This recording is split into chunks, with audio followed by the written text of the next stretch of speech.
Right, today's project. First thing to do is pour your breakfast and have a sip. Then you go to the project in hand. And again, it's our friend, the Toyota Tundra. Today we have to replace the front brake pads and the rear shock absorbers. And then the customer can get his car back. First thing to check before you do any brake work is the level of fluid reservoir, because you're going to be squeezing the pistons back and that's going to shove the fluid back up here. If this is already full, it's going to pour over and it is terrible for paintwork. In fact, it can remove it. So I've looked at this. It's okay at the moment. I will keep an eye on it. I've done one side already, but I'm just about to do the second side and I'll show you how it's done. And I gotta say, on this particular vehicle, it is remarkably easy, which is a great bonus, shall we say, because it means you can just do the job without struggling. As for the rear shocks, we'll find out. I haven't attempted that yet. They don't look too bad to do, but you never know, do you?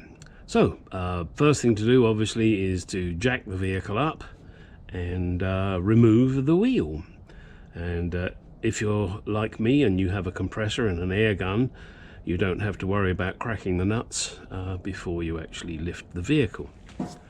And that is exactly what I should be doing once I get the vehicle up in the air. And obviously it's not up in the air just yet. So let me get the wheel off and then we'll get stuck into it. Right, it is now time to remove the front pads here. And they are actually different, so you do have to be a little careful. And if you will notice, this front shock is leaking. So that is something else that is going to have to be dealt with. And as you can see, it's been scraped up too, because it's probably leaking and off center now. I'll have to let him know about that, and then he can decide what he wants to do. Again, as I've said before, I hate doing this to customers. They think you're just looking for work. I'm just looking to get paid for this job. All right. Oh, let's see. Looks like somebody's bent that in too. And also they've forgotten the clip on this side. This little beast here, this is a nice new one. That should be in here. For some reason that's missing. All right, so first you remove these little pins here, and they come out very easily. Then the next thing you do is remove these little rods, again, nice and easy. Then you've got to squeeze the pads. I tend to do it with these.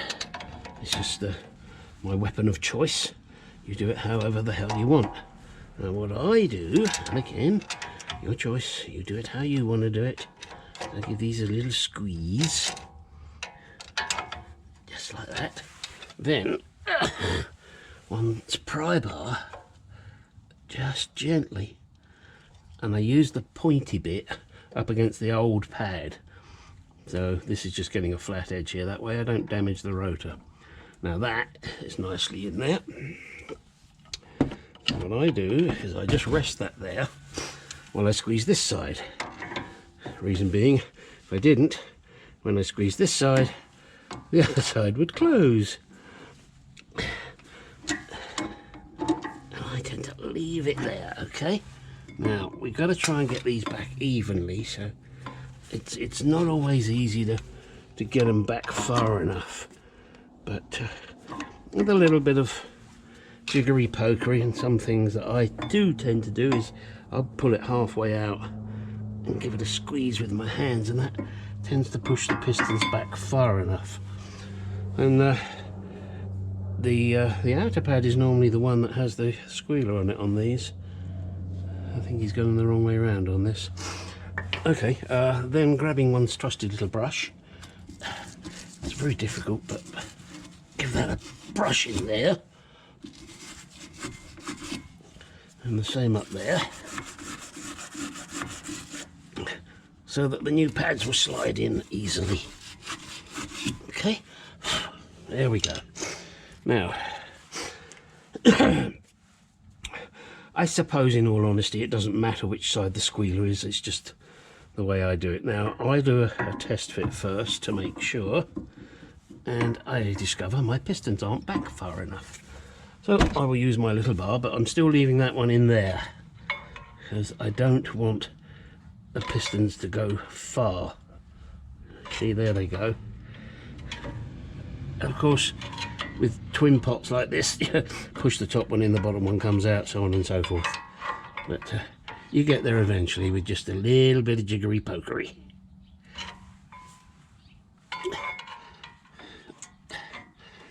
Hopefully you're seeing this. Turn that a bit more.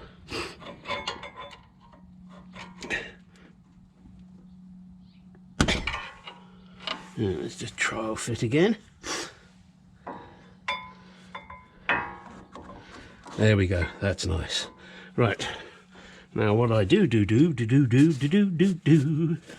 is I get this pad in and ready and leave it there. That way it helps when taking the other one out. Just a light smear of grease along there because it's metal to metal. And then, of course, where you must have the grease is on the back here.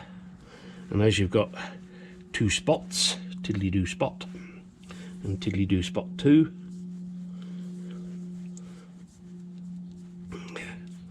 alright, that way you're sure. Look at that lovely jubbly. Don't go crazy, you know, just a smear. Now, push that in there and just leave it there, it's ready. Now we can get this one out again. So we do have to give it another squeeze.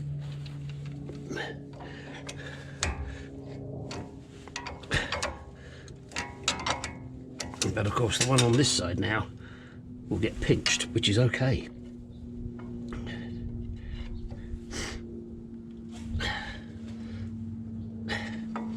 That hopefully has got both of those pistons back as far as they need to go. I did this one with the squealer on the inside. Alright, so again, clean it out with the brush.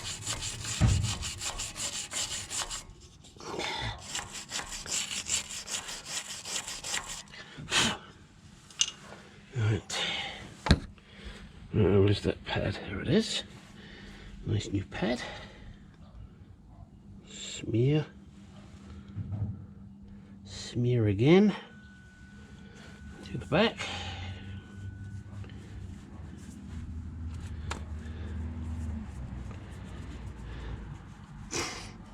Okay, making sure to put it in the right way.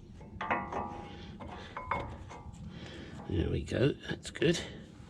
Right, now grabbing these pins, I'll give them a quick brush off.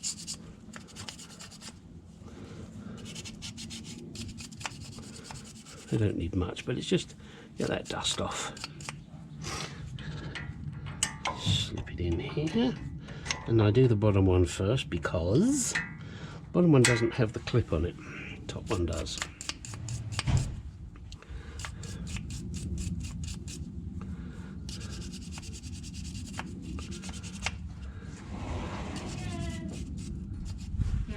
Oh, oh, hey there. Yeah, that's fine. Oh, look out, you got our ferocious dog. Come on, buddy. That's a good boy. All right, go see Mummy. He's here, babe. He'll have to crawl over me. Go, Finn. Come on, Finn. Let's go, buddy. Come on, bud. Finn, I'm trying to work here, buddy. On, go, go. Go, go, go, go. Go, go see Mummy. Let's go. Come on, I'm going in. Finn says, I'm staying out. in. Go on, go see Mummy. Go on. Go on. There's a good boy. Go on, Finn. Go see Mum. Finn. Hey. Come on. Finn.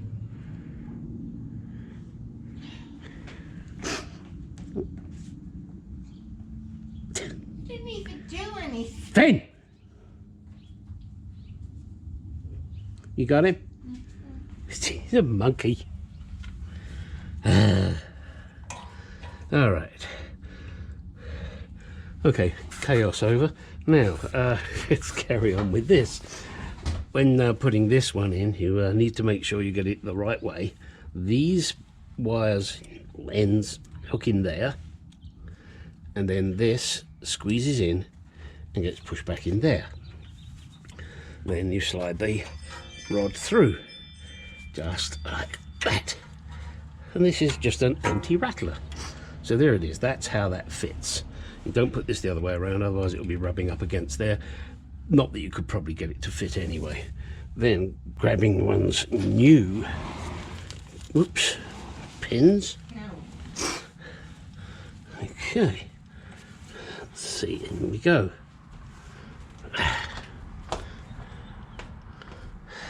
Did you leave some for me? It's on the back of the Corvette.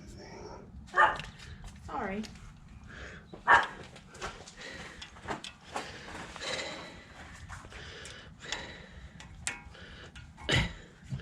Alright, there we go.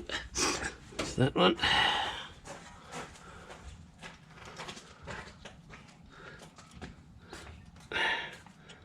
And that one. Right. That is the job complete.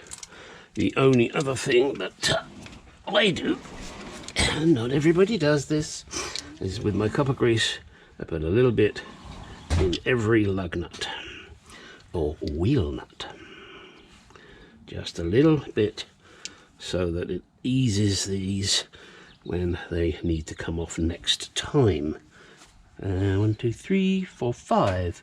1, 2, 3, 4, 5, 6. I'm missing one. Oh, it's in here. All right, there we go.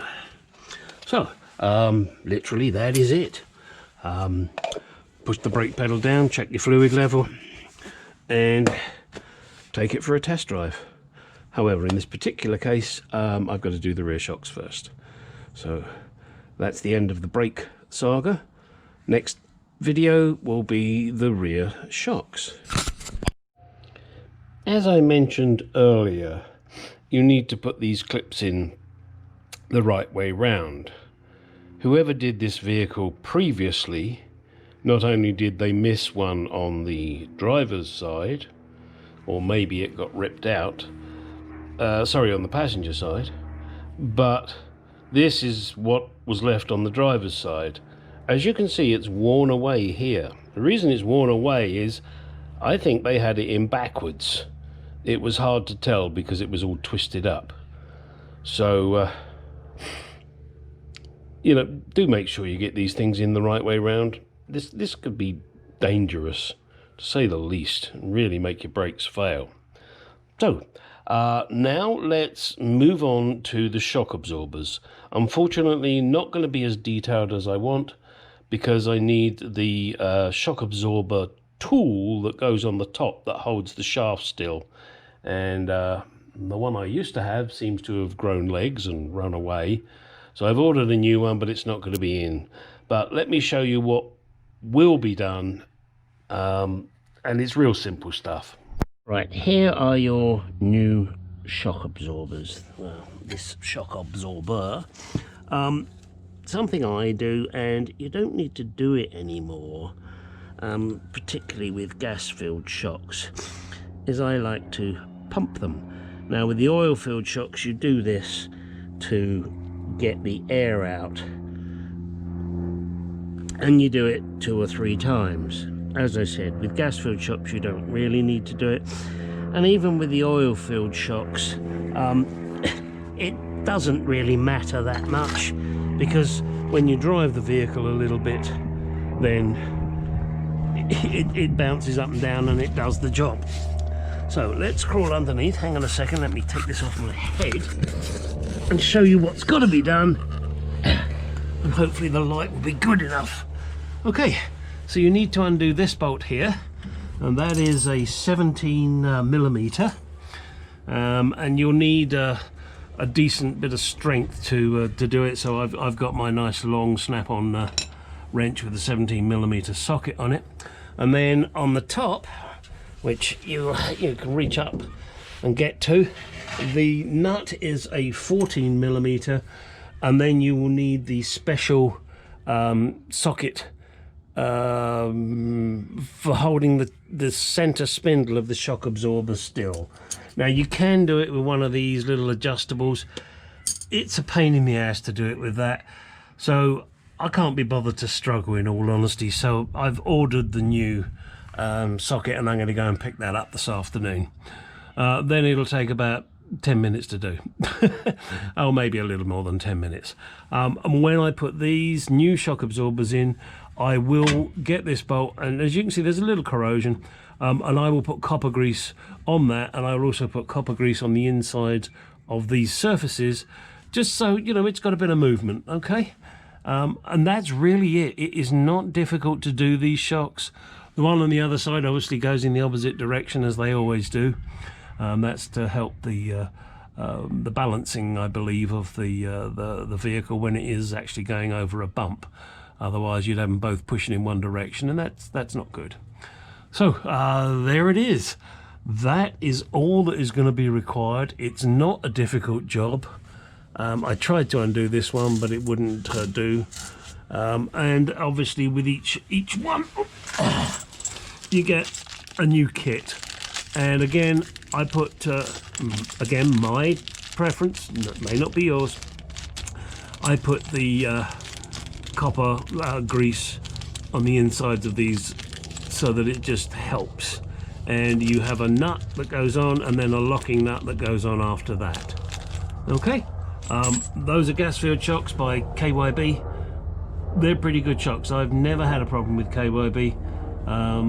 Although some people say, oh, it's a bit soft. Well, then buy a harder shock. You know, I don't understand some people, you know, complaining that, oh, well, it's soft. Well, that's the shock you bought. You know, get over it, dickhead. All right, that is it. My. Oh, crap, he's got leaks all over the place. Well, I guess that one's not too bad, and that may well have been actually from that shock absorber, as I'm saying that and looking at it, because that shock absorber's leaked everything.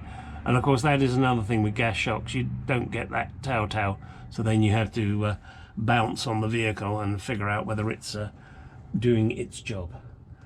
Okay, there you go guys. As always, like, comment, subscribe, thumbs up, you know.